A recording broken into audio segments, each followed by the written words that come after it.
ભાવનગરના પાલિતાણા ગામે બાળકી સાથે થયો છે રેપ. 12 વર્ષની દીકરી ઉપર થયો છે રેપ. પાલિતાણા પાસે આવેલા સોનગઢ રોડ ઉપર બાળકી સાથે થયો હતો રેપ. ઘરે મૂકી જવાના બહાને બાળકીએ બાઇક ઉપર બેસાડી ગયો હતો. જયપાલ સંધી દ્વારા બાળકી સાથે દુષ્કર્મ આચરવામાં આવ્યું હતું. ગત તારીખ 29 રાત્રે દુષ્કર્મ બાળકી સાથે આચરવામાં આવ્યું હતું. મેલડી માતાના મંદિર પાસે રેપ કરવામાં આવ્યો હતો. જયપાલની પોલીસ દ્વારા અટકાયત કરવામાં આવી છે. પોસ્કોની કલમ લગાડી પોલીસ દ્વારા કાર્યવાહી હાથ ધરવામાં આવી છે.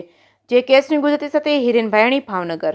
વણકરવાસમાં રહેતા ભોગ બનનાર દીકરી છે એમના માતા દ્વારા ગતરોજ પાલિતાણાની અંદર પાલિતાણા પોલીસ સ્ટેશનમાં BNSની કલમ, પોક્સો તેમજ એટ્રોસિટી એક્ટ મુજબની વિવિધ કલમો મુજબની જે ફરિયાદ છે દાખલ કરવામાં આવેલ છે.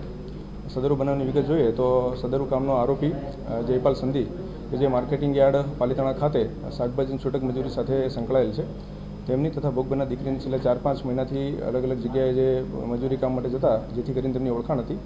સદરુ ઓળખાણનો ફાયદો લઈ ગત 15/11/2024ના રોજ આરોપી દીકરીનો ઘેટી ગામેથી પીછો કરતો હતો અને ત્યારબાદ એને કીધું કે હું તમને ઘરે મૂકી જાઉં એમ કરી અને બાઇક પર બેસાડી અને પાલિતાણાથી ભાવનગર રોડ ઉપર જતા મેલડી માતાના મંદિરની નજીકમાં આવેલ જગ્યા ઉપર તેની સાથે શારીરિક સંબંધ બાંધેલો હતો અને ત્યારબાદ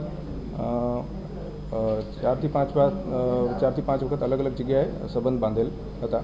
સદરુ બનાવની ગંભીરતાને ધ્યાને લઈ અને પાલિતાણામાં ગુનો દાખલ કરી આગળની તપાસ હાથ ધરવામાં આવેલ છે.